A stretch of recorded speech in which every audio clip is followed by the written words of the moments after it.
நீலகிரி ஆட்டுக்கறி செம்ம சுவையாக செய்வது எப்படி என்று பார்ப்போம். ஒரு நீலகிரி மலையில்தான் வளர்க்கும் ஆடுகளை ஓட்டிச் செல்கிறார் ஒரு பெரியவர். அதில் நுனிப்புல்லாக மேய்ந்த தரமான வெள்ளாட்டினை தேர்வு செய்கிறார். தேவையான பொருட்கள்: மட்டன் 1/2 கிலோ, வெங்காயம் 2 நறுக்கியது, தக்காளி 2, பூண்டு 6 பல், இஞ்சி ஒரு சிறிய துண்டு, பச்சை மிளகாய் 2 மிளகாய் தலகாய், தூள் 2 டீஸ்பூன், மஞ்சள் தூள் 1/2 டீஸ்பூன், கொத்தமல்லி தூள் 2 டீஸ்பூன், கரம் மசாலா 1 டீஸ்பூன், தேங்காய் விழுது 1/2 கப், எண்ணெய் தேவைக்கு, உப்பு தேவைக்கு, கறிவேப்பிலை, கொத்தமல்லி.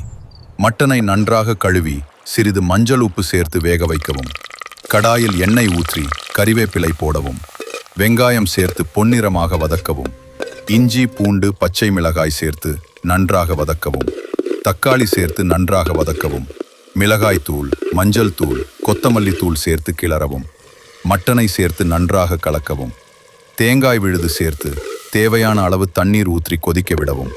கரம் மசாலா தூவி 10-15 நிமிடம் சுண்ட வைக்கவும். மேலே கொத்தமல்லி தூவி இறக்கவும். சுவையான வெள்ளாட்டுக்கறி ரெடி.